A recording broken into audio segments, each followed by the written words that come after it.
Hello and welcome back to another episode of Into the 99, where we've got 99 cards, because Commander's number one. I am one of your hosts, Daniel. I've got Sherman with me. Sherman, how you doing today?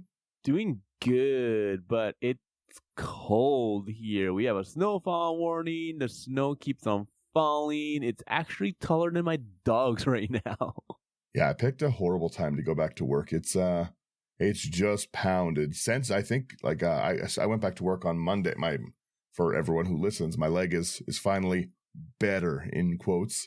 So I can actually get up and walk around and everything. And not the best day to go back to work is when it's just pounded snow all week. But you gotta drive the new truck. Oh, no, not yet. Not yet. They're getting a new truck, but I do get a new truck, which will be pretty nice. It's been very nice to be back at work. It's been, I like to work. Too long. So I don't like to sit around as much as my body type looks like I do. But no, it's been nice, but yeah, it's been crazy. I looked out this morning. I slept in hard this morning. I looked out as soon as you woke me up and I was like, oh, all right. Well, this is pretty crazy. Yeah. So you said it's bigger than your dogs right now? Sorry? You said it's bigger than your dogs right now? Yeah, in certain areas, like it's taller than my dogs. Like so for listeners, I have corgis. So, short legs, low riders. Yeah. Corgis so are like you see them like go out, they go down the steps. It's taller than them. They're like, nope, they want to go back. I'm like, no, we're going outside. No. No, we've got to go. Yeah, we got to go. Trek onwards, please. You're just you got a snowplow in front of them. Yeah, but they get a lot of exercise because they have to hop everywhere. That's fair. So it's kind of good for them. I was going to say we're down Slothy this week. We did the face-to-face event. Thanks everyone who came out. It was very cool to meet lots of people. Again, I'm always taken aback when people are like, "Oh, we listen to the show. I love it." I'm like, "Really? People listen? People listen to this?" So thank you everyone who does it. We got to do a huge giveaway with AI Armor. They're great. We fired up a trivia stuff. It was really, really fun. I had Sherman hosted some. We had Ryan from CCO host some. Slothy hosted. Brady hosted. Like we had a great time doing that. We recorded tons of like really, really funny games. It was just a blast.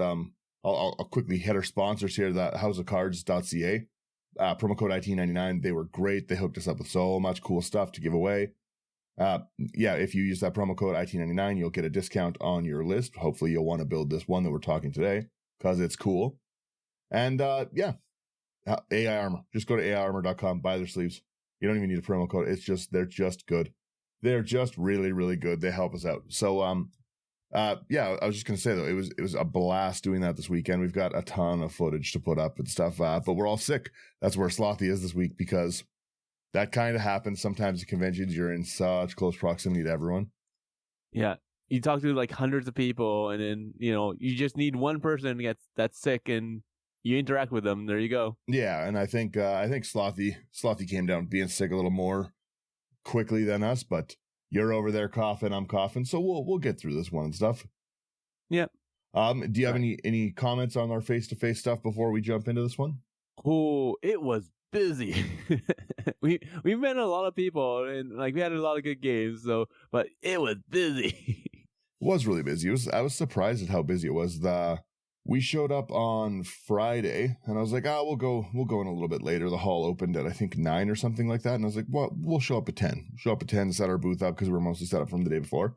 And it was packed. There was no sitting space. I was like, I didn't expect this. Yeah. So, and we had a lot of people come in. They chatted with us. They wanted to play games and everything. So it was really, really good. But yeah, like it was busy. So, but it was fun at the same time. Yeah, it was a blast. I love anytime we get to do those events and stuff, and I'm definitely looking forward to more. So thanks to Face to Face for hosting it for us. Yeah, thank you so much. And yeah, like when we were there, like I tried looking for this commander we're gonna talk about, and no one had it. Oh, finding these jumpstart commanders is a nightmare. It's always a nightmare. There's a reason why this card is so expensive. Okay, so let's jump into it. We're gonna talk about Evereth, Viceroy of Plunder. It's a 2 and a black. Legendary creature, vampire soldier. It's a 2/2. It has flying. It has so many things. So when you can sacrifice another creature or artifact put a +1/+1 counter on Evereth. If the sacrifice permanent was a treasure, Evereth gains lifelink until end of turn. Activate only as a sorcery. There's a reason why they said it's a sorcery, because it was instant speed. This would be too strong off the bat. Now, the second ability. When Evereth dies, you may pay 1 and a black or red, so a rakdos. When you do, Evereth deals damage equal to its power to each opponent. So if you sack a treasure, it gains lifelink, and then you pay 2, when it dies, and then you gain that life when it deals damage to each opponent. So, like, right now, off the bat, if you had a treasure, you sacrifice it would be 3, and then you paid, like, let's say you paid, like, another 1 mana because you used the treasure for that, to when you sack or whatnot, then, like, yeah, it's like 3 damage each person, you gain 9 life. It's crazy. That's big. Yeah, it gets big real fast. And, like, this is a $33 card. Some places you can find for, like, $28, $29, but normally it's floating around $30. It's a pricey card. And normally I don't build around pricey commanders, but I had to make an exception here. She's so good. They should eventually come down, but I don't think they never properly anticipate the demand for jumpstart commanders when they print these cool ones. Yeah. So the fact that this isn't stapled to once a turn is nuts. Yeah. That's the crazy part. Because if you have like if you do something like a mass mutiny, gain control of all people's creatures and stuff, right? Yeah. You can very, very easily, like, sacrifice in a normal game 5-6 creatures to this, and then suddenly this is a 7/7 and 8/8, and that's a lot of damage. Like 24 life gain that puts you right back in the game. That takes everyone's, like, attempt to kill you away. Yeah. There's a lot of pricey cards out there that you can add into this that would help it a lot. Like, I had black market connections in here, but I took it out just because it's a $15 card. I'm like, it's really good. It works very well because you're life gain at the same time. But, like, whatever, I just took it out. I didn't care. So you've got a pretty decent budget on it still. It's higher than I like. It's $170, like $171.24. Okay, so summary is around a 35. So it's a below average or to an average salt summary, but, like, the cost is a little bit higher than I normally do. A little higher than a budget, yeah. Yeah, it's a little higher than a budget, but at the same time, I did make some sacrifices to lower the budget. Black Market Connections is one of them because it is a $15 card. So, do we need it? Not really. If you have it, throw it in. It is strong. So there's just so many cool directions to go with Evereth. Oh yeah, there's so many. So this one, like, I went same direction as most people, but I did a few different things here. And, like, I did, like I was telling you before we started recording, like, I tried building this before EDH Rec came out, before anyone was giving out those deck lists, just so I like to compare, see how much I match up with everyone. So let's hit some artifacts. We've got an Arcane Signet, just, again, nice easy ramp. 2 mana, 2 colorless. You tap for 1 mana of your commander's identity, so we get Rakdos out of it. Yeah, we're gonna have a lot of mana rocks here, just because we're in Rakdos, so our mana fixing is kind of bad. But the next card we have here is Blade of the Blood Chief for 1 mana artifact equipment. Whenever a creature dies, put a +1/+1 counter on equipped creature. If equipped creature is a vampire, which she is, put 2 +1/+1 counters on it instead. And the equip cost is only 1. That's pretty good. So then every time you're doing it, it's 3. I keep forgetting that it's not sacrifice a creature or treasure. It's creature or artifact. So you can throw all these away late game and kill the table with them too. Exactly. You know what? I'm going to take the next one so you have a more fun card. You always take the boring one. So I'm going to take the next one here. So we have Commander's Sphere for 3 mana. Tap it, add 1 mana of any color of your commander's color identity. And you can sacrifice the Commander's Sphere, draw a card. Yeah, good, clean fun. Nice and simple. Okay, we have a Crowded Crypt. 2 and a black, taps for a black. Whenever a creature you control dies, you put a corpse counter on Crowded Crypt. 4 and double black, tap it, sacrifice Crowded Crypt. Create a 2/2 black zombie creature token with a Cade for each corpse counter on it. I like that a lot. If you can get this card out early, do it. Mhm. Late game, it's kind of meh, but early on, this will dominate for you. Well, it's worst case, it's a mana rock, right? It's worst. Yeah, worst case is mana rock. And I like 3 mana rocks. I think that they smooth the deck out a little bit. I think they're fun. So at its like the worst this can be is a mana rock ramp, which is great. But the best this can be, ooh. See, and that's the thing. Like, we're gonna have a lot of creatures die, and you'll see why in a bit. Okay. So next card we have here is going to be a Felwar Stone for 2 mana. Artifact. Tap, add a mana to your mana pool for any color that a land an opponent controls could produce. We just need some cheap rocks. Yep. You have Ichor Wellspring, and I was hoping you had something like this in here. 2 mana. When it enters or put into the graveyard from the battlefield, you draw a card. That's great. Just a nice 2 mana piece of draw. Immediately sack it to your commander to buff your commander and get extra draw. That's basically, in this deck, this is a draw 2, put 1/1 on your creature, and at 2 mana, that's awesome. Yeah, it's so good. It's insane to me that they gave Evereth that ability with no cost. Just throw whatever away and pump it. But that's at the same time, that's the reason why they said it's a sorcery speed. Yeah, so you can't do it on their turn. Yeah, because instant speed is just too devastating. Instant speed. You go to Wrath of God, my board and everything, and I say, okay, and sack the entire board I have in response, and then you just take it. Yeah. So it's just too strong. So, but I appreciate that limitation because it makes everything more creative. Yep. So, I think it's a cool a card that's balanced, very interesting. It's so interesting. So next card we have here, it's gonna be Liquid Metal Torque for 2 mana. Tap to add a colorless, or you can tap it to make target non-land permanent become an artifact in addition to its other types till end of turn. So you can make it for like enchantment. Okay, yeah, because we do have enchantments. Tap it. Oh, it's an artifact. Sack it as an artifact. Yep. Hey, we get a +1/+1. Well, red also has a ton of access to artifact destruction, right? But not really so much for enchantment. So being able to turn things into artifacts is great. Yeah. And again, I always forget that it's a mana rock. Yes. It's very nice that it's a mana rock. We have another cheap mana rock here, Mind Stone. 2 colorless. You tap, add 1 colorless, or pay 1 colorless. Tap, 1 generic, not colorless specifically, sorry. Sack Mind Stone, draw a card. Pretty good. Yeah. Love my Mind Stones. You guys know that. We have a Oni Cult Anvil for a black and a red.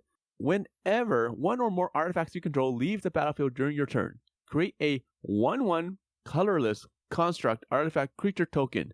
This ability triggers only once each turn.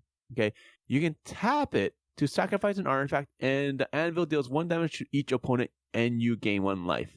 Actually useful. Pretty good, actually. Yeah, cheap card, 35 cents. Do you have a treasure nabber in this deck? I'm not that mean. I'm just saying, you have a lot of things to sacrifice artifacts. I'd put a treasure nabber in this deck. I mean, that would bring up the assault level so much. I want to make sure I play with friends. Like, that's fair. People have to understand, okay, when you're playing games, you can either go all out or you can be nice. Like we recorded a game when we're playing, okay, and one person, he sat down and he's like, I've only been playing for 6 months, okay, and I had an opening hand. I'm like, okay, I could like drop down the soul ring, like tap that, go crazy. Yeah, I did not. I just played on land and I just said pass. Okay? That's fair. That's what you have to do sometimes. Sometimes you have to be reasonable. Yeah, of course, my opponent right after me says soul ring into a mana rock in the pass. I'm like, you jerk. But it is what it is. I played one of the games I played, Get Rog, the Ravenous Ride into like Zozu and another Stacks deck, both of Dean's decks. I think Sherman was playing the Zozu one, and I was just like, well, I draw 10 cards and I kill myself. That was a rough one. There's some rough stuff, so I would have liked a nice one. I should have told you guys I was 6 months in. We have I'll jump back into our Rakdos here. We got a Rakdos Signet, nice and easy, 2 colorless, pay 1, tap, you add Rakdos. Again, just good ramp. Yeah. Then we got our Soul Ring. Your typical Soul Ring, 1 mana, tap to add 2. Moving on. Yes, you do have a lot of ramp in here, but again, you can, in a late game situation, you can still throw all this away to buff your commander. Oh yeah, 100%. I love it. So they're not as dead cards as they normally would be. Yeah. Because you could realistically, like, even having all these out, you can swing in. There's is that sacrifice at a sorcery? Yeah, it is that sorcery. Okay, so I can't like swing. It's also flying.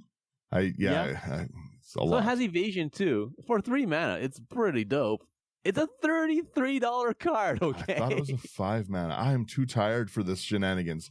Yeah, okay, so 3 mana flyer that can just bash you in the head. All right, that makes sense. So we've got a Talisman of Indulgence. It's 2 colorless. You pay, you just tap for 1 colorless or tap for rakdos, like red or black, and 1 damage to you. Yeah. And then we have a Tempting Contract, something that Wizards needs to reprint. Oh, no, it's so expensive. I love this card. I have to. I'll explain later. So Tempting Contract for 4 mana. At the beginning of your upkeep, each opponent may create a treasure token. For each opponent who does, you create a treasure token. So I have this in my jank deck. The commander where like you every time you do damage, it you get that many upkeeps. So and it's a group hug. So I'm like, but it's basically a tax.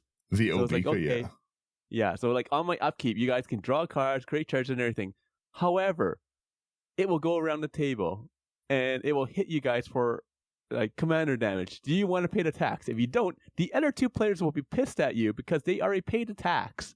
That's funny. And you're not paying it. I love Tempting Contract. It's so good. Anyways, let's move on. Do you undo your creatures next? Ooh, yeah, we'll go in order. No real banter here. No shenanigans. Okay. No shenanigans yet. We start with Academy Manufacturer. 3 colorless. If you create a clue, food, or treasure, instead create 1 of each. Again, super problematic when you have a commander that lets you throw away artifacts that aren't token, anything. Just whatever you feel. So every time you make a treasure, which your commander wants to do, you're throwing 3 away and making your commander 3 higher, or you've got it's Academy Manufacturer so good. Yeah, it's like for this deck, Academy Manufacturer is an MVP. I love the fact every time I see it, I'm like, oh, it's $5. I should go buy some of those, but it might be $5, but you can't find them anywhere. Yeah, good luck on that. Yeah, right. All right, next one we have here is going to be a Blood Artist for 1 in a black, 0/1. Whenever Blood Artist or another creature dies, target player loses 1 life and you gain 1 life. It is also a vampire, so Blood Chiefs, the Blade of the Blood Chief would also go really well with the Blood Artist. Yep, huge Blood Artist. You have a very mean Butcher of Malachor, I see. Interesting. It's either that or Dictate of Erebos, but Dictate of Erebos is so expensive still. You've got the mana for it in this deck, too. 5 double black for flying 5/4 Vampire Warrior. Whenever Butcher of Malachor or another creature you control dies, each opponent sacrifices a creature. So Butcher of Malachor is really important. So I bet it is. Yeah, if they leave it alone, it's game over for them. I'll say that right now. They have to get rid of it. Okay. And you will see as we go here, because the creatures really lay out the plan of the deck. Yeah. So next one we have here is Captivating Crew for 3 in a red. Okay. It's a human. It's a pirate. It's a 4/3. For 3 in a red, gain control of target creature an opponent controls until end of turn. Untap that creature. It gains haste until end of turn. Activate only as a sorcery. So this is pseudo removal. Mm-hmm. All right. Only for creatures, but that's fine. So we're taking our creature. We can attack with it. Whatever. We'll sacrifice it to our commander. Butcher of Malachor can trigger. Everyone sacrifices a creature again. We have a Blood Artist. We're pinging everyone, or we're draining them. We can already see how this is going. Mm-hmm. This is mean. It's not that mean. It's not that mean. I would like to say as well, you can pretty easily add a much meaner combo than you have in this deck already. I haven't looked. I don't know what's in there, but I know the artifact's not in there. But if you have stuff to take creatures, you can very easily like up the budget of this deck a bit and add an Urborg and Korma spell. So everyone's swamps are creatures. And then you can just start taking their creatures and then being like, oh, don't worry, like this isn't a land theft deck. It's a creature theft deck, and just start throwing their creatures away to their land creatures away to your commander. Yeah. Your lander. All right. We are trying to not be that mean. This is still a mean deck, but it's not that mean. You can make this so crazy. It's unbelievable. You have it in the nice way so far? Yeah, we're being nice so far. The next card, super cool and very cool at 69 cents too. Endrick Sar, Master Breeder. We have 4 and a black for a 2/2 human wizard. Whenever you cast a creature spell, create X/1/1 black throw creature tokens, where X is that spell's mana value. Normally, the downside is when you control 7 or more thralls, you sack Endrick Sar, Master Breeder. But every time that you make this, no matter what it is, unless you got like a Sire of Insanity thing or whatever in here, a 7-drop, you're just going to throw all of those onto your commander immediately. Yeah, you don't care. Mm-hmm. You don't care. And again, that's like, even if you look at the Captivating Crew, that's another +4/+4 on your commander. Who is a flyer, who is for some reason a 3-mana flyer. Yeah. Who knows? Even if you have the opposite where like you have to recast your commander, fine. It comes in, you had 3 throws. Oh, you sacked 3 throws. Now it's like a 5/5 with a flyer. Like it's problem. Now next one's fun. We have Feldon of the Third Path for a 1 double red. Human Artificer, 2/3. For 2 in a red, tap it, create a treasure token that's a copy of target creature card in your graveyard, except it's an artifact in addition to its other types. It gains haste, and you sacrifice it at the beginning of the next end step. Feldon's cool in this. Feldon's really cool, because we bring out the creature normally goes away, that's fine, we can sacrifice it for value to our commander. Yep. Okay, now, and this is also another reason why we have a lot of mana rocks, is because we have a few creatures, a few things where we do require activation costs that have mana. Yep. So we have to add that into our calculation for our mana curve. Mm-hmm. But Feldon's fantastic. We have Garna, Bloodfist of Keld. 1 black, so 1 colorless, 1 black, double red for a 4/3 human berserker. Whenever another creature you control dies, draw a card if it was attacking. Otherwise, it deals 1 damage to each opponent. I like this a lot. Yep. We don't have attacking creatures. Yeah, it's whenever another creature you control, that's really great. So yeah, don't block my attackers, and if you do, I'm gonna get a bunch of draw. And the fact that like it's again another like big tax board wipe. If board wipe me, that's fine, but everyone takes 3 damage. Yeah. So Garnet's fantastic. It's so good. Next one we have is going to be Krenko, Tin Streak Kingpin for 2 in a red. Goblin, it's a 1/2. Whenever Krenko attacks, put a +1/+1 counter on it. Then create a number of number of 1/1 red goblin creature tokens equal to its power. So off the bat, you attack with Krenko, you create 2 of them. Mm-hmm. Not a big deal. Then you start throwing anything like the Bloodblade on it. Mm-hmm. Okay, sure, it gets only 1/1/1. Who cares? But then again, you're making just want to pump it up. Yeah, you're making 13 goblins on a swing, and it's a 15/13 or whatever. Yeah, or even if you use Feldon to bring back Krenko, and Krenko attacks because it has haste, now you have 3 creatures that you can sacrifice. Yep. So, one of them will die most likely, and then you have 2. Either way, you're sacrificing. Who cares? Yeah, either way, you're getting something. Krenko's a cool card. I have a Krenko deck. It's like just a really, really cheap goblin deck. I was like, I'll make this Krenko instead of the other Krenko so I can be different. And it's really fun to play. Krenko was so much fun. It reminds me, like, I was playing draft one day, and one person had Krenko, and he attacked, and he giant growth, and then the other opponent cast a fog, and he's like, no! Part of me wants this Krenko to have access to green, so I can colossification it. Giant Krenko, yeah. I like this one. We have Lagomos, Hand of Hatred. 1 a black, a red for a 1/3 human shaman. Beginning of combat on your turn, you create a 2/1 red elemental creature token with trample and haste, sack at the beginning of the next end step. So again, nice little token generator. Then it also has search your library for a card, put it into your hand, then shuffle, activate only if 4 or more creatures died this turn. That's great utility for this. Yeah. So once again, we're trying to create more tokens. Okay. A lot of people want to go into treasure direction. I have treasure generation. I'm fine with that.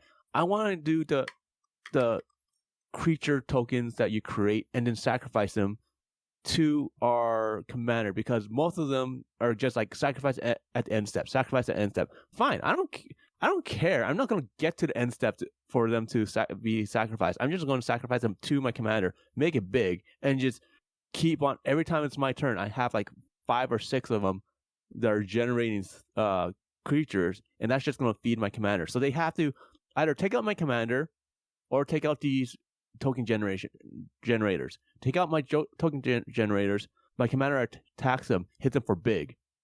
If they take out my commander, I have all these token generators where they attack them and they go swing wide for a small amount, but it's still big damage. Well, the thing is, I think the treasure route is like a trap in this deck, because you got to remember that this is like a very low CMC commander that flies and can kill you. So it's a removal target, and it can get big really, really fast. And you're kind of drawing the ire of the table a little bit. Like, sure, like, you swing at me for 6, and I'm like, okay, well, I don't want to take 6.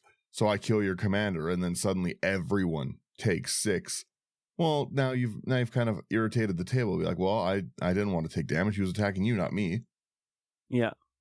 So, and once again, this is why exile is a big, big, big deal in the game now. Yep. Right? We have so many things like this. Like, exile is so much better than destroy. But it is what it is. So let's keep on going here. The next one we have is going to be Lord Skitter, Sewer King for 2 and a black. It's a rat noble for a 3/3. Whenever and then a rat enters the battlefield under your control, exile up to 1 target card from an opponent's graveyard. So we have some graveyard hate here. Okay. At the beginning of combat on your turn, create a 1/1 black rat creature token with this creature can't block. Once again, don't care if it can or can't block. It does not matter. All we care about is creating more creatures to sacrifice to our great commander. True. Yeah, that's very good. I like the utility in a lot of these cards. Yeah, everything's gonna either like create a threat or be a threat to feed into our commander. It's one or the other. Every time I see the next card, I want to build it. Mahadi Emporium Master. I think you build with it all the time. Like whenever you're building like this kind of theme, and every time I'm like, I gotta build this. It's 1/1 black, 1 red for a 3/3 cat devil. Beginning of your end step, create a treasure token for each creature that died this turn. That's so good. It's so good in this deck because if it said for each creature, non-token creature, it's not as good. But it doesn't say that. We are creating creature tokens. It will count that. So if we have 4 of them, now we get 4 treasures. Now you're just feeding the cycle even more. Yeah, Mahadi's great.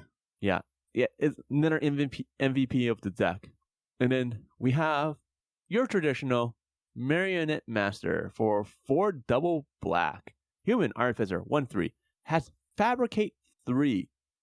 When this creature enters the battlefield, put 3 +1/+1 counters on it, or create 3 1/1 color serval artifact creature tokens. Whenever an artifact you control is put into the graveyard from the battlefield, a target opponent loses life equal to a Marionette Master's power. So this card is so strong in this deck, it's crazy. Because if you just cast it and you put the counters on Marionette Master and you sacrifice your tokens, fine. Not a big deal. Or you can just have 4 bodies, sacrifice them to your commander, and just go nuts. Yep. Either way, you're happy. Yeah. Losing the 3 counters on it, losing that 4 life every time an artifact dies too is crazy. It's a problem. And once again, we still have that equipment to make it bigger. Oh, yeah. Well, even just by itself, I'm surprised you didn't put Blackblade Reforged in here. I considered it, but the thing is, you have enough? Well, like you need sometimes you need to tone down the assault level. Chill. Yeah, you gotta chill so that you're not the target. So one thing that makes it so that I can politic a lot is not being the biggest threat. People know secretly that I am the biggest threat because I'm negotiating and I'm making like deals and everything. But on the table, I am not the threat. As long as I'm not the biggest threat, I can negotiate. When I am the biggest threat, it's harder for me to negotiate. So if I have something like Blackblade Reforged out, okay, which is expensive for its activation, for its equip cost, which is another reason why I didn't have it in, okay? But if I have that and I throw it onto my commander, off the bat, once again, I'm becoming the biggest threat every single time. So what's the point, right? at least with the Blood Chief, the Blade of the Blood Chief, it takes time for it to build up, and people can see that, right? I could like also throw in an Ozolith and be like, every time my commander dies, the counters go on to Ozolith. I recast my commander, the counters come back onto the commander from the Ozolith. I could do that, okay? But once again, that makes me a huge target. On top of that, Ozolith is still a $40 card, and I don't want to use it. Yep. Right? But that is the reason why, okay? So, like, you guys know me. I like to politic, okay? The best way to politic is not be the threat. So, point out to everyone else who is the bigger threat, okay? Be honest. When you're the threat, be honest, okay? That makes me more trustworthy. But other than that, tell everyone, hey, I'm not the threat. This other person is the threat because of these things. Let's talk. Let's negotiate. And you have more leeway that way. Anyways. Let me see what we got here. Next, we have a Mayhem Devil. Whenever a player sacks a permanent, deals 1 damage to any target. It is 1 black, 1 red. I die to this card all the time, too. It's so good. It's so good. So, and then, like, same thing with the next card here. A lot of people die to this next card. It's going to be Mirkwood Bat for 3 and a black. Bat 2/3 flying. Whenever you create or sacrifice a token, each opponent loses 1 life. Yep. Okay. So once again, we're either creating treasure tokens or we are creating token creatures. So both the Mayhem Devil and the Mirkwood Bats work in with the synergy. So once again, we don't have to cast these right away. We can wait, build up our board state, and then throw these down, and then we are the threat. Okay, we are the biggest threat. But until then, let's negotiate here. I'm not the biggest threat. Daniel is. Daniel's always the biggest threat. Go after him. I'm never a threat. I'm usually chill and very normal. We have a Pawn of Ulamog, 1 double black for a 2/2 Vampire Shaman. When Pawn of Ulamog or another non-token creature control is put into a graveyard from the battlefield, you can put a 0/1 colorless Eldrazi with sack to add 1 mana of any color. That's great too for when you're already throwing cards away. Yeah. So Pawn of Ulamog, whether you have it or not, is not a big deal. Okay, just because we are playing around with like 21 creatures, 22 if you count the commander. So it does, trigger from time to time, okay? But not often enough, really. I do like Pawn of Ulamog just because it does create something else for me to sacrifice. So whether you have Pawn of Ulamog or not is not a big deal. The next card, though, really does matter.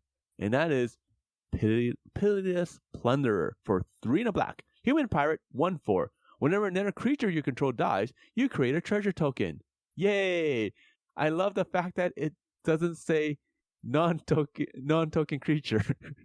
Once again, this is a broken card. There's a reason why it's still an expensive card. Even they've reprinted this, I think, 3 times, 4 times, and it's still like an expensive card. So, but it is what it is. And once again, it goes with what our theme is, where we are creating creature tokens. We are sacrificing those creature tokens to our commander. Hey, if Pitiless Plunderer is out, okay, we create treasures for every single time we sacrifice those creatures. Okay, now we have those treasures to either use for casting other things, or once again to throw into our commander, because that's what our commander does, or to keep it just in case to use the second ability of our commander. But yeah, Pitiless is a problem. Pitiless is a big problem. You have a lot of very interesting, obnoxious cards in here. They all synergize. That's the key. They all synergize with something else. I really like the Reassembling Skeleton 2, 1 in the black for a 1/1 Skeleton Warrior. You can pay 1 in the black, return it from your graveyard to the battlefield tap. So if you've got tons of mana to dump into it, you can do it like 6 or 7 times in a turn. Yep. And that's the reason why, once again, we have a lot of mana rocks. So just in case for that. This next card, it's so strong. It's so strong in this, okay? It's going to be the Rose Room Treasure for 3 and a red. Ogre Warrior for 3. It has Alliance. Whenever another creature enters the battlefield under your control, you create a treasure token. If this is the first or second time this ability has resolved this turn. Otherwise, you may pay X. When you do, Rose Room Treasure deals X damage to any target. That actually does matter, because if you have 5 treasures and you have no more removal, and we're creating creatures. Once again, it doesn't say non-token creature. It just cares if a creature comes in. Okay, so if you have 4 creatures come in, all right, trigger once, trigger twice, you get 2 treasures. Third time, okay, you can pay whatever to deal damage to something. Okay, any target. Could be a planeswalker, could be your opponent's face, could be a creature. Okay, and then you create your other treasures. This generates so much for you in this deck. It's crazy. Mm-hmm. Well, it's a card you don't really see too often too. It's very cheap, which is nice. Yeah, and it really, really hurts. It hurts so much. The damage, like it's a really cool card. I like the Alliance mechanic a lot, to be honest. Oh, you got a lot of mean cards. We've got Siege Gang Lieutenant next. 3 and a red for a 2/2 Goblin with Lieutenant beginning combat on your turn. If you control your commander, you create 2 red Goblin creature tokens. They gain haste. Pay 2, sack a Goblin, 1 damage to any target. But again, you're just throwing those tokens right into your commander. Yeah.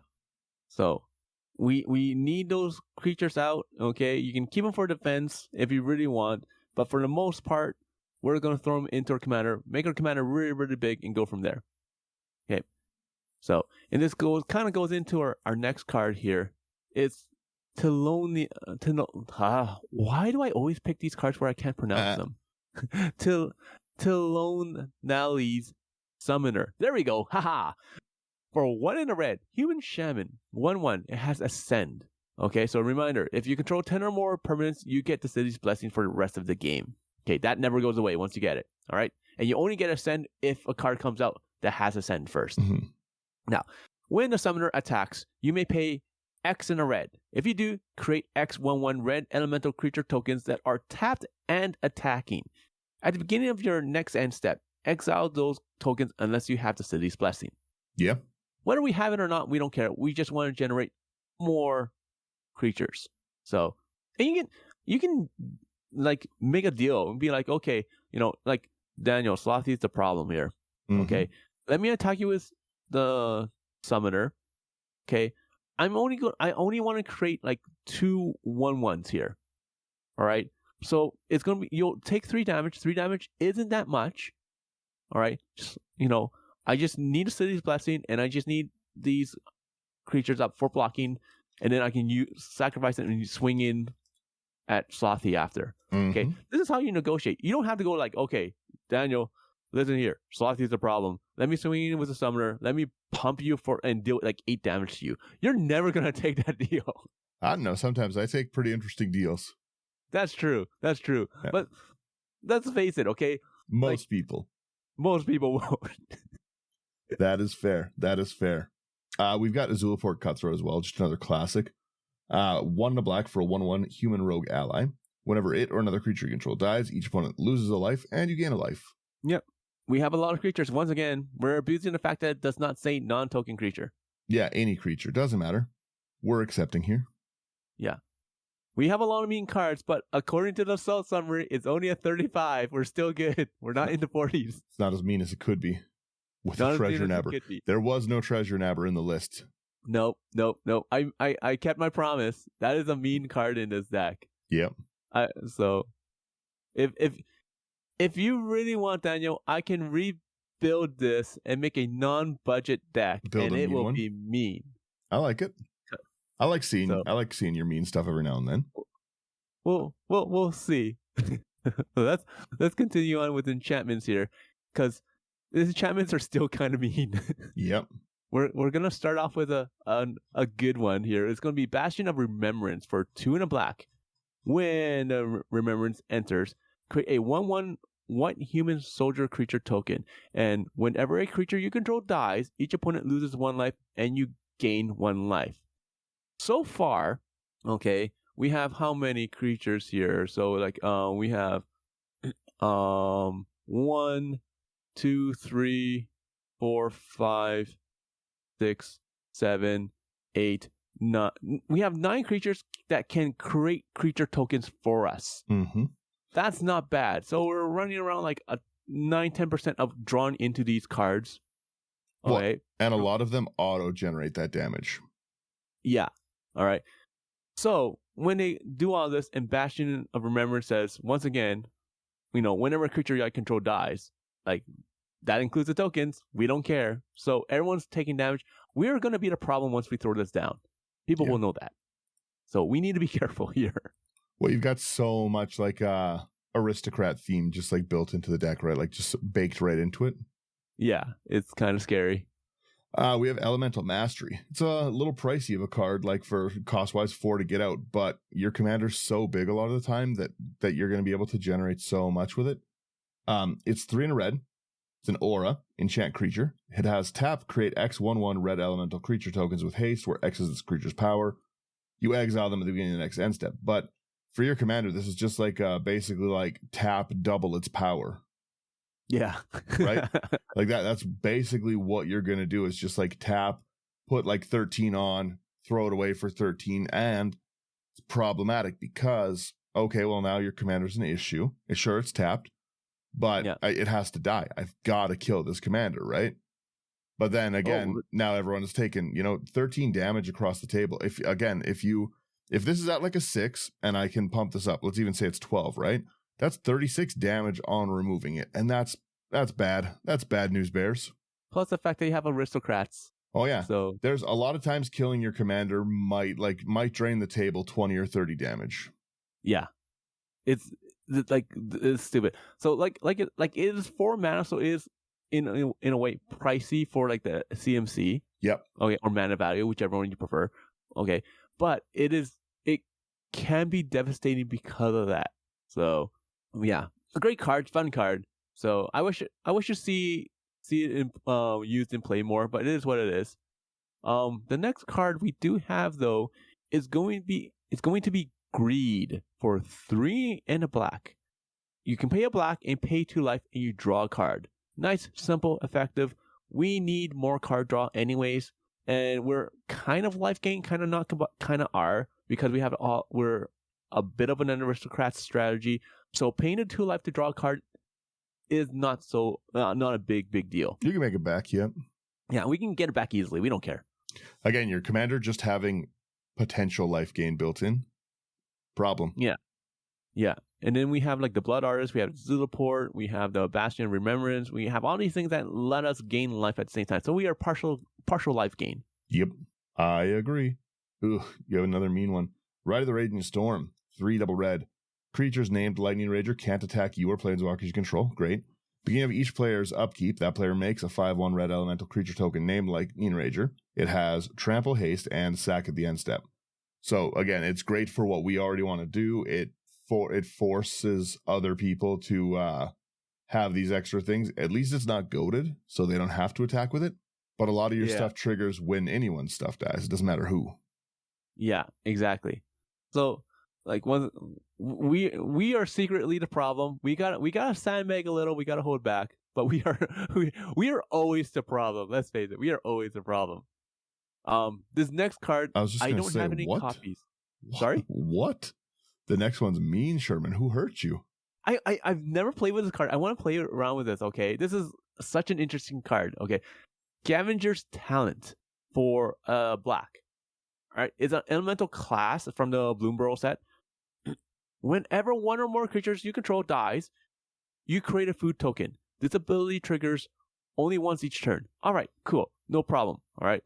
I'm kind of glad it says only once each turn because we would sacrifice a lot to get a lot of food. So we're cool with that. Level 2, you pay for 1 in a black.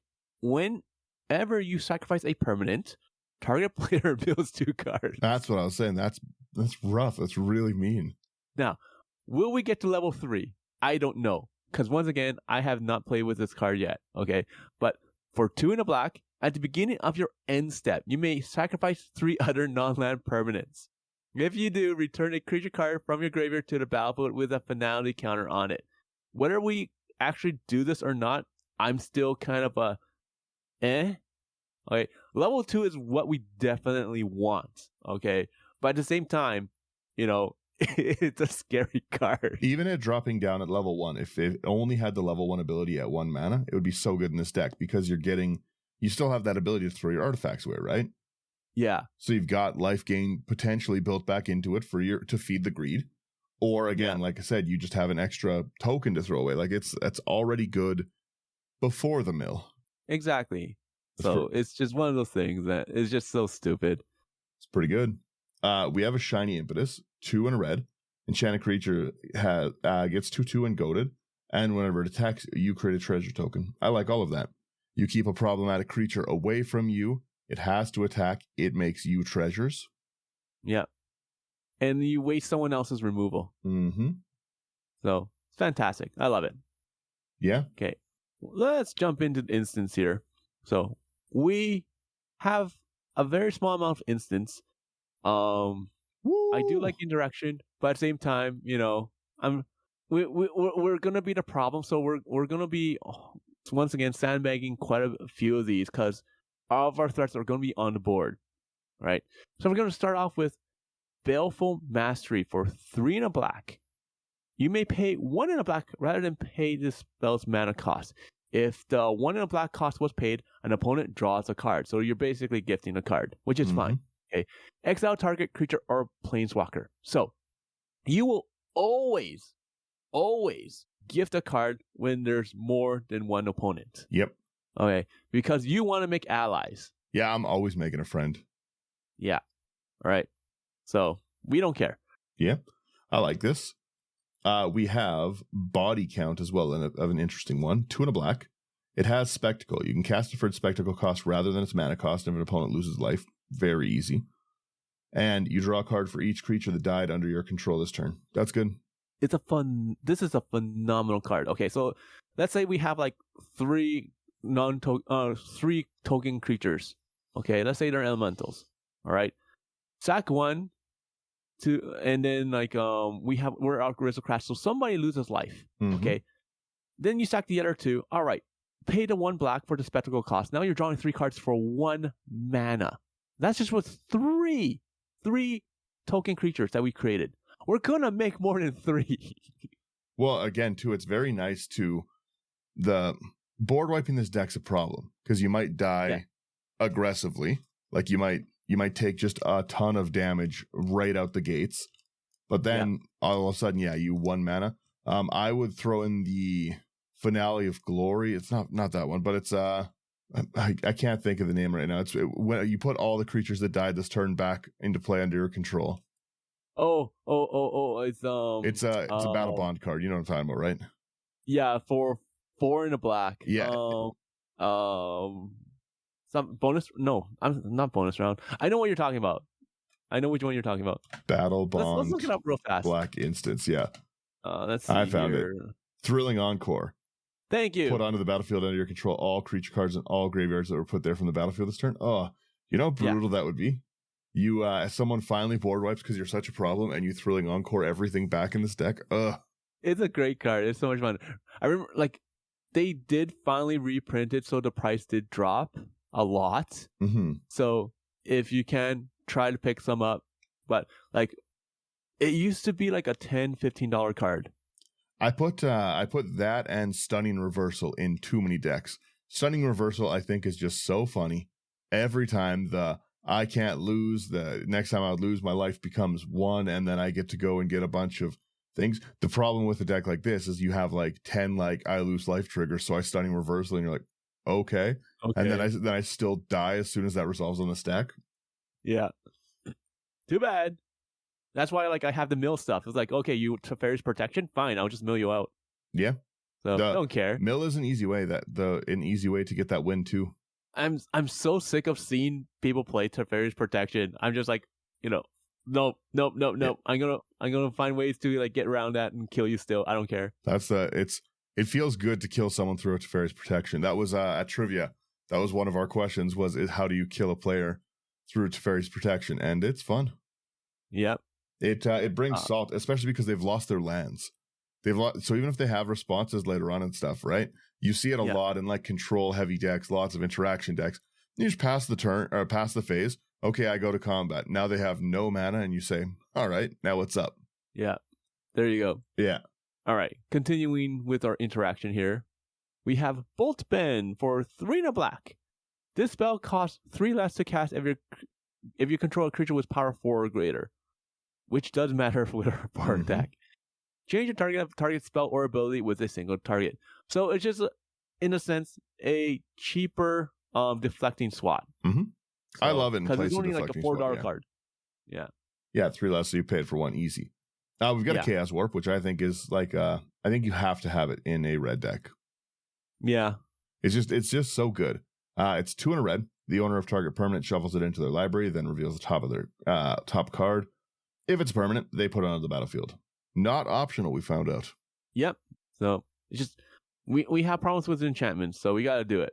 The next card here we have is Costly Plunder for 1 in a black. As an additional cost to cast this spell, sacrifice an artifact or a creature. More than likely, we're going to sacrifice a creature, token creature. Okay, and you draw 2 cards. Nice, simple. Yep. Deadly Dispute's kind of in the same like vein here. 1 in a black, an instant. As an additional cost, you sack an artifact or treasure. You draw 2 cards and create a treasure token. That's pretty good. Fun times, fun times. The next card here is very, very, very, very fun. I'm glad to see a lot of people found this card when building this commander.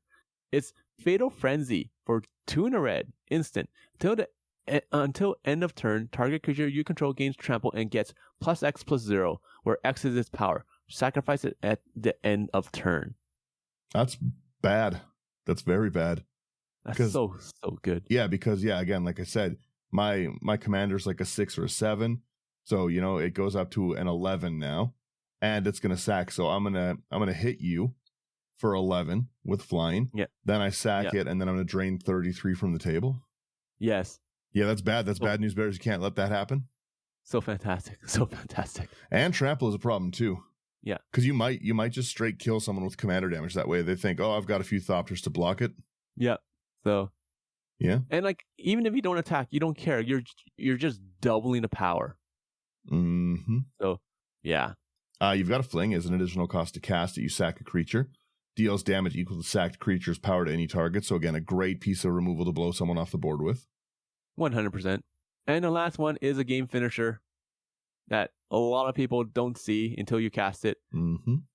Tainted Strike for 1 black. Target creature gets +1/+0 and gains infect until end of turn. Oh, yay. You just killed all 3 opponents all at once with a single Tainted Strike because your commander is really big. Well, yeah, because it's your commander deals that damage. And if your commander has infect when it dies, your commander's damage is dealt as infect, which is problem. Yeah. So if anyone faces this commander and you see it getting close to 10 power, kill it. Kill it right away. Don't negotiate, just kill. Yeah, don't risk that one-shot kill. Yeah, it's too risky. Well, you've got so many things that do sacrifice it alone already. Even just like casting for a 4-mana Fatal Frenzy and a Tainted Strike. It's got trample, infect, and it now is going to die. So hope you're holding swords. Good luck. Yeah, or Path to Exile or something. Yeah, a quick exile check. Yeah. So that's all the instants. So I only have the 9 instants, which is really weird for me. I normally have like a lot more. So, but it is what it is. We will move on to the lands. The lands, we only really care about 2 things. One is the Cur Keep. Okay, that's legendary land. Tap 4 colors. When you tap 1 in a red, you tap it. Create a 0/1 red Cobalt creature token. Name Cobalt of Cur Keep. Mm-hmm. Okay. So once again, we're generating creature tokens, which is what we care about. The other one is going to be your old classic Rogue's Passage, because your commander's big. You can kill people with commander damage. Why not? Yeah, I like Rogue's Passage. The podcast but and the cards. The only lands. Yeah, those are the only lands we really care about. Everything else is kind of like utility or just like lands. Yep. We got 1 Planeswalker. We have Chandra, Acolyte of Flame. 1 double red for a 4 loyalty Planeswalker. 0, you put a loyalty counter on each red Planeswalker you control. Okay, pretty cool, but not what we're going for. Next one is 0, create 2 red elemental creature tokens. They gain haste. Sack them at the beginning of the next end step. That's a great 0. Or -2, you can cast target instant sorcery with CMC 3 or less from your graveyard. If it be put into the graveyard this turn, exile instead. These are all great. Yeah. So we will mostly use it for the creature generation, but that -2 is really useful. Well, you already have some pretty good sorceries, even just to be able to recast that like a Deadly Dispute, right? Yeah. That extra Or draw. heck, Yep. even if you recast that Tainted Strike. Yeah, true. They think that, okay, I exiled it and stuff, and it's like, too bad it's back. Let's go. Yeah. I think that one double one was also 3. Yeah, Fatal Frenzy you can hit. I think you can hit everything everything except for Baleful Mastery and Bolt Bend. You can hit already with it. So, and they're all good already. So, yeah. So I always try to keep that in mind. But we will go into our sorceries. Sorceries, we do have 15 sorceries. So this is where normally I have less sorceries than instants. This time I did it the opposite. So it is what it is. All right. mm-hmm. We're going to start off with Bloody Betrayal for 2 and a red. Gain control of target creature until end of turn. Untap that creature. It gains haste until end of turn. And you create a blood token. So for 3 mana, we're going to remove a creature. We're going to kill it because we're going to sacrifice it to our commander. And then we're going to create a blood token, which will also let us either draw a card or sacrifice to our commander. Either way, we're happy. Yeah. Yeah. Fun times, kind of. I didn't really see many of these Duskmourn ones. Come back wrong. 2 and a black. You destroy target creature. If it's put into a graveyard this way, return to the battlefield under your control. Sack to the beginning of the next end step. That's good. Yeah. Just like Bloody Betrayal. Like we're removing a problematic card and we're pumping up our commander. Yeah. Well, the other thing too is like you might cast on like a Solemn.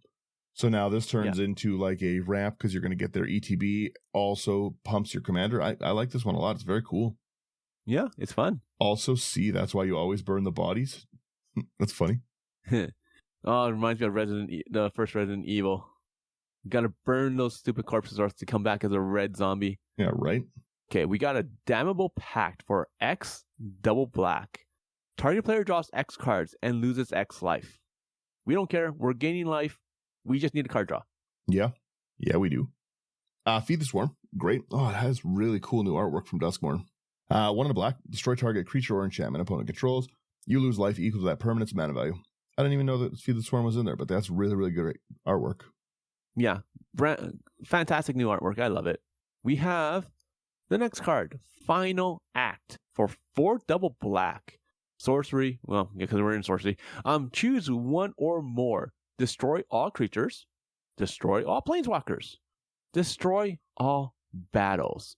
Exile all graveyards. Or each opponent loses all counters. That's a good card. This is a great card. It's one of the best board wipes out there. Okay, Sure they're destroy and not exile, but like the fact that 1, you can actually hit battles, or opponents lose all counters, which is a big deal now. There's a lot of experience counter stuff. Yeah. Yeah, experience counters, even finality counters. That's why I kind of considered like using finality counters in this for bringing stuff back. So no, like it would just be the ones on the opponents. Oh wait, yeah, that's right, opponents. But you could be nice to an infect player and then still later kill them with infect. Would be hilarious. Be like, you know what? I'm going to save you guys. Don't worry. Everyone loses all poison counters. I then Tainted Strike my commander and kill everyone with poison counters. Would be so funny. Oh my goodness, that's just no. Interesting. We try to play fun here, fun stuff. Wow, we have a guild. 3 and a black. Pardon me. Exile target creature. You put a colorless artifact token named gold onto the battlefield. It has sack this artifact. Add 1 mana of any color to your mana pool. I like that. I think that's fun. Having some exile in here is nice. Yeah. You know me. I like my exile. You got to get around that indestructible, right? Well, there's just some cards you can't let be recurred, you know? Yeah, 100%. We have a Gleeful Demolition for a single red. Destroy target artifact. If you controlled that artifact, create 3 1/1 red Phyrexian Goblin creature tokens. I like that. All right. So it's like, okay, I don't need that food token. All right. I'll sacrifice it and I will create 3 goblins, which will feed into my commander.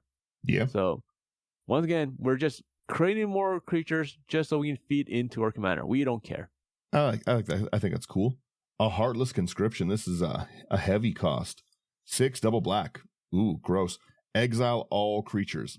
For each card exiled this way, you may play that card for as long as it remains exiled, and mana of any type can be spent to cast it. Exile. That's a pretty good panic switch for late game. Yeah. Great card, especially considering that we do from time to time create treasure tokens. Okay, this can actually matter because we can wipe the board, it exiles, so we don't have to worry about indestructibility again. And then we can use the treasures and like our mana rocks, because we have quite a few, and start casting on the creatures that our opponents had. So it's a phenomenal card. Yeah, it's cost 8, but we're talking about late game at this point in time, so we don't care. Yeah. The next card we do have is Invoke Despair for 1 and 4 black. So 1 black. Target opponent sacrifices a creature. Good. If they can't, they lose 2 life and you draw a card. Also good. Repeat this process for an enchantment and a planeswalker. So this is another way for us to, 1, get rid of an enchantment if need be. We have some hoops to jump around, but it is what it is. And same thing for a planeswalker. Mm-hmm. Or we just draw a card. Either or. I like it. Sacrifice is always mean. Yeah. We have a Lich Knight's Conquest, 4 and a black. Sack any number of artifacts, enchantments, or tokens. Return that many creature cards from your graveyard to the battlefield. That's great. Yeah. We've got so many tokens in the deck that's awesome. It's a great card. For only $1.50, it's not bad, 5 mana is a little pricey, but you're bringing back a lot of stuff. Well, you can get all your problem cards back, right? We don't have problem cards. I don't know what you're talking about. We're playing nice here. True. We have a Knight's Whisper for our next card. It's going to be 1 and a black. Okay. You draw 2 cards and you lose 2 life. Simple as that. I take that. You just need more card draw. I take that trade every day. Yep. We've got Read the Bones, 2 and a black. You scry 2, draw 2, lose 2. Nice. Simple. Once again, this is why our sorcery is so big. It's just because we need that card draw. We need, something to get it back. Yeah. Oh, the next card is a very, very, very fun card. Okay, and I'm really, really glad to see that they did reprint this. It's going to be Seize the Spotlight for 2 and a red. Each opponent chooses Fame or Fortune. For each player who chooses Fame, gain control of a creature that player controls until end of turn. Untap those creatures and they gain haste. For each player who chooses Fortune, you draw a card and create a treasure token. Either way, you're winning out on this quite a bit. This doesn't target, so you can take hexproof things. Yeah, or Shroud. Yep. Again, too, that anything you give is getting thrown away to the commander. So 100%. Your creature's dying. So do I want to pump your commander, or do I want you to draw and get a treasure, which will also pump your commander? Yes. So people, unless they have token creatures to give you, they will more than likely always choose to let you draw a card and create a treasure token. But this doesn't say for each player who chose Fame gain control of a creature they can you choose. True. Yeah, they don't choose. It doesn't say of their choice. They just choose Fame or Fortune. This card's worded weirdly. I'd have to look at how it is, but either way, like in a worst case, you give me a creature to feed my commander, or I draw and make a treasure token. That's rough. It's a really rough. So like most of the time, people will just choose Fortune, so you draw a card and create a treasure. Mm-hmm. So because they don't want you to take anything. So the next card here is going to be a Sign in Blood for our 2 black. Target player draws 2 cards and loses 2 life. Yeah, you've got a lot of cool drawing here. Yeah, we need that card draw. We have a lot of mana too, so we don't care. The only problem is, once again, it's a slow deck because they're all sorceries, but it is what it is. That's okay, though. It's okay. We have a Vandal Blast. 1 red, destroy target artifact you don't control, or 4 in red, overload it and hit all the ones you don't control. Yeah. So, Vandal Blast, fantastic. That is our last card. Yeah. I like this list a lot. I can see personally like where you've made like cuts to a budget and everything like that. It's not super expensive, and it's not as mean as it could be. It could be really, really mean. Oh, this deck can be so mean in so many ways. But I think that Evereth is it's a really, really interesting commander, and it does a lot. 3 abilities at 3 mana, starting at 2/2, and one of them is flying, is a pretty strong commander. Yeah. Let's face it, okay? Like, if this commander was a budget commander, like if it wasn't $30, all right, this would pretty much be a budget deck because then we're like under $150. Yep. Well, Okay. again, you have to remember these jumpstart commanders are inflated in price. I bought original Tiny Bones for I think like $95. Yeah. Right. So they will come down. They're gonna Foundations, and the Foundations jumpstart was too popular for them to not do more waves of. Yeah. So like a lot of people had fun with the pre-release. A lot of people are drafting them. So as more and more packs are cracked, we will see hopefully eventually the price drop down for this. But once again, like for this commander, the fact that this is like $170 deck, that's not bad. yeah, okay? with a $33 commander. Yeah, that's not bad at all, right? That's the reason why I'm like, okay, this is a little bit more than budget, and it's mainly because of the commander. I normally choose commanders that aren't this pricey, but it's just too good.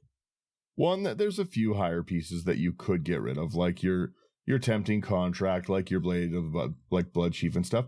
Like you could bring this down even further to like a hyper budget version. But again, Yeah. I don't think that this is a crazy 170. I don't think is an insane budget for a deck, especially like a lot of times we build a shell. You like the concept, you put in the better cards, right? You put in an instant or sorcery if it's my deck. Yeah. That doesn't have any. I get it. But like at the same time, you can bring this up so easy. Like instead of Butcher Manicure, you put in like the Dictate of Erebos. Okay, that's like a $30, $40 card. Okay, you throw in like the Black Market Connections. That's a $15 card. Okay, that is a phenomenal card. You like lose a life for create a treasure and lose 3 life to create a creature. So you lose 4 life overall, but you have 2 more things to sacrifice to your commander, which pretty much has pseudo lifelink. Yeah, I'm down for that. Oh yeah, it's like I said, there's a lot you can do with this commander, but I think you, because the problem, like you said earlier, right? A big problem that we face a lot of the time is we want to build something that's still fun. We don't want to just be mean. We don't want to just like wreck the game for people. Yeah. We want people to enjoy playing with us. Yeah. So, and this is like straddles the line between just dominating the board and not doing enough, because people can see that you're doing a lot of setup. And I mean, there's a lot of setup here, right? Because everything synergizes with something else. So if you do this, it triggers this. If you do this, it triggers this. Do this, it triggers this. Everyone will see this, but nothing's fully connected until you throw down your commander, or you throw down that one card that just, connects everything together, and then you become the problem. But until then, you're not the problem. Someone else is. Convince everyone else to go after that one person. Yeah. So, but I'm glad you enjoyed this. No, it's a very cool, and I'm just sitting here scrolling through on the thing. I'm scrolling through your like playtester of it. A lot of mean no land hands earlier. You know what? It might happen. Like, but I am running like 34 lands. Oh yeah, it happens all the time and stuff. Yeah, but like it happens from time to time. Like I said, like I have a decent amount of mana rocks. We have a lot of treasures, but at the same time we are playing sorcery speed. So we're gonna try get into like our card draw as fast as we can, so we can get more stuff on the battlefield. So, and whether if they get wiped or not, it's not a big deal. We have some graveyard recursion, so we'll go from there. And we have like a lot of cards that do the same thing as something else. So if we lose that one copy, not a big deal. We have something to replace it later on in the deck. Yep. So, yeah. So if you like some of the things you need to know, like if you have a blood chief, don't throw out your Zulaport Cutthroat at the same time. Don't have them both. Have one in your hand and keep it in your hand. Don't play both. Unless you're going to win, then just do it. But other than that, like I've seen people do that where they have like the Blood Chief and the Zulaport out. They're like, nah. It's sort of like the Soul Sisters, right? You have both Soul Sisters out, Soul Attendant and Soul Warden. And they're like, haha, like I'm gaining so much life. And then board wipe. And they're like sitting there like, I can't gain my life anymore. My deck is all about life gain. This sucks. It's like, don't do that. Just keep one in your hand. Sandbag it. You don't need to, like, you expect board wipes in games. Come on. I'm 5 or 6 turns into this game, and I've got into this like version. I have a Pitiless, Evereth, Arcane Signet, Wellspring, Liquid Metal Torque, Tempting Contract. which is like not a very scary board state. But in hand, I have that Fatal Frenzy and Tainted Strike. Yeah. So you know what I mean? Like I go, you know what? I'm going to sack 1, 2, 3, 4, 5 to Evereth. This makes it a 7/7. I'm going to Fatal Frenzy it. It's now a 14/7. I'm going to Tainted Strike it. It's now a 15/7 that's going to die at the end step. That's like a turn 6 table kill. Yeah. So it does work. Oh yeah. Well, a turn 6 aggressive table kill. To be honest, it's very. I think it's a very cool deck. Yeah, it is a very fun deck. I strongly suggest people that if you cannot find it, because I've truth be told, I've been going on House of Cards, every day ever since Face to Face, trying to see if they bought any of this card, and it's still out of stock the whole time. Yeah, trying to find these is not fun. Well, and I think a lot of people don't want to sell them right now because game stores are like, well, this is an inflated price. And then I'm like, well, I'm not going to give it to you for $15. Yeah. So I say, proxy it for now. I'm more certain people are fine with that. Like talk to like Abyss Proxy Shop, one of our great sponsors. Maybe they'll make a proxy of this, and go from there, right? But like, don't let the fact that this is out of stock everywhere to stopping you from playing this deck. Just proxy it and play it. It's a very, very, very fun commander. Yeah. Like I said, I've said before, I would always rather someone proxies like a card or two and actually builds the deck instead of just like never seeing the deck played because, well, I can't find it or I can't do this, Yeah. So, but that's all I have. I like it. I will say again quickly. Let me hit our song. Bam. Go over to houseofcards.ca. Promo code IT99, get everything you want over here. A bunch of people keep messaging me being like, oh, they have great shipping and stuff. And I'm like, oh, did you use the promo code? And then they're like, no, I didn't. I'm like, well, use it. It gives you a discount. It helps everyone. It's a nice way to support us. It gives you guys a discount at your checkout, which is nice. I think it's like 5% too. It's pretty good discount.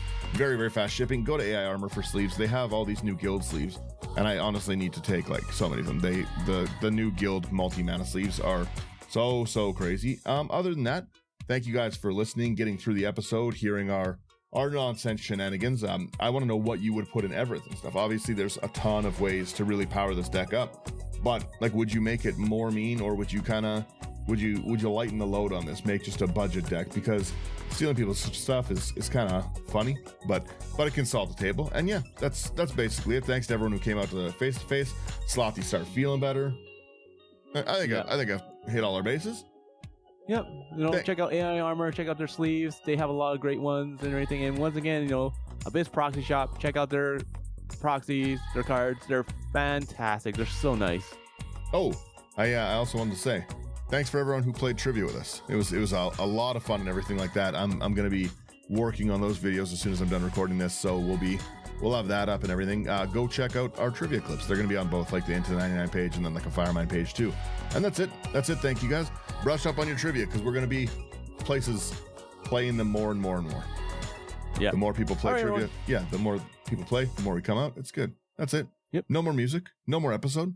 Bye-bye. Okay. Laters.